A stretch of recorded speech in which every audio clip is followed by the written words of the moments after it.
everyone is saying stars since the new Kaleidoscope 2 collection came out with electric quilter. It's really easy to put together and the add-on has been definitely worth it. They sent this to me for free and in exchange I did a product review and I'm going to go ahead and show you how to put this together because I was new at foundation paper piecing and this product and it turned out really simple. So I'm going to go ahead and design my quilt within Electric Quilt. And you get the software from their website. It's an easy download. And then when you purchase an add-on, that automatically incorporates into your software. Super simple. So I'm just doing a quick 4x5 quilt just so I can see the blocks. And then I'm going to open the library, get in there down to this Kaleidoscope add-on. It shows up right there in my library at the bottom. And from here, we can see there's collection 1 and collection 2 just came out. There's something like over 500 blocks in this collection. So I just went ahead and scrolled down to my favorite one that I selected to make. And it's in these really cool purples. I'm going to select it, add to sketchbook at top right. And that puts it right there in my block tools. I can pick it and then you can add them one at a time. Maybe you want to do a 2-block quilt, but I hit that control button, click, and then that fills up the entire quilt. So then we're ready to print out that block. I think the design's really cool.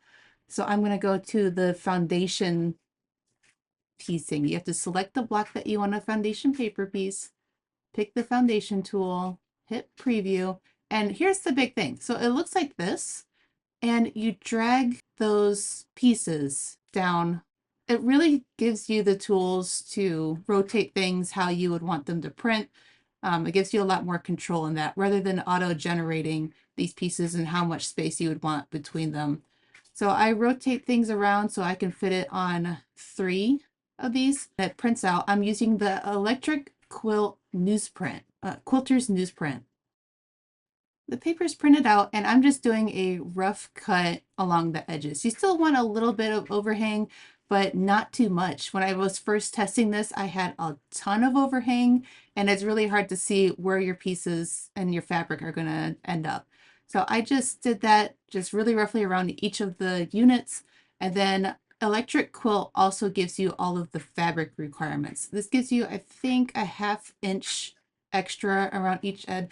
It's enough, but if you're a super beginner at foundation paper piecing, go ahead and give yourself an extra inch around the sides. And if you have the fabric for that. And you can see here that you can see right through this paper and I'm lining up my fabric. So with foundation paper piecing, I mean, they have different rules like with right sides and where they go. I'm using batik fabric from Island Batik. So I don't have to think about it because both sides are the right side. I just line up my pieces. I'm following those numbers as I go. And I get my butt up and I iron between each step. There was 8 units with step 1 and step 2. And you can see me walking all around.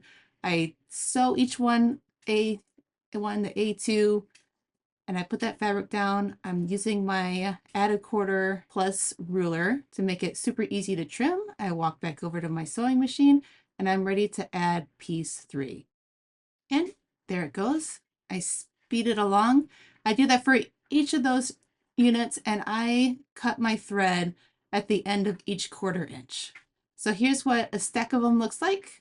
And then I get all the pieces done and I get the little sneak peek on what this is going to look like. So here is every unit together and I just sew them together. I don't pin or anything with this paper.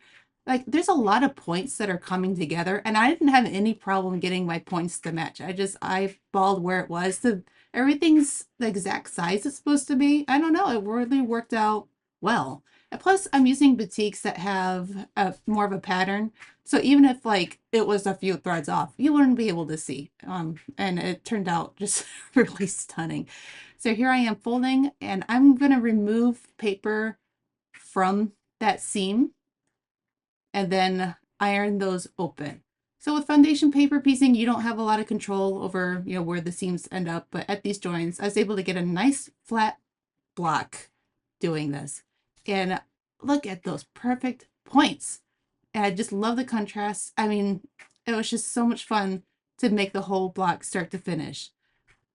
Ripping out the paper is a lot easier. A lot of people use regular computer paper to do this, and I guess if that's available, but it will make bigger stitches. I never really liked how that turned out. This is a lot easier to use this newsprint. And it really did turn out surprisingly flat, even in the center. I really love it. So I have a couple more electric quilt tips for you in using this block or any block in general.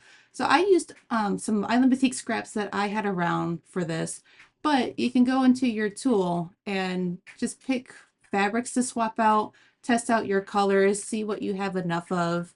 There's even a randomization tool within your fabric tools, and then you just click on that and it flies through all these different color options. I really like doing this when I just have no idea what I want to do. I have the design in mind, but it's so funny how a certain color combo will pop out just from this tool. And this was my favorite, this yellow. Oh man, that's so cool. So going back, if you had the fabric, you've made your test block, you enjoyed how that worked out, you can also go to the photo tools. This tool allows you to import a photo of your block. I take a picture with my phone, trim it down to a square so it looks like it's finished block size. And I go down to my photos within the app. There it is, the photo that I took. And that gets added to that sketchbook as well, that top right. And this time I'm going to fill up this quilt with these blocks to see how that would look. Control click.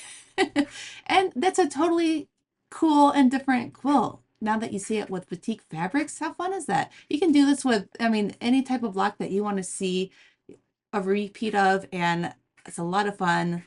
I hope that you give this a try and get familiar with electric quilt. It's just a lot of possibilities, and you hold all the power to what you want it to look like, and it makes it super simple to design your own quilt, come up with new ideas. And I hope you enjoyed this tutorial. I had a lot of fun making it, and thanks to Electric Quilt for the product and the newsprint. See you in the next one.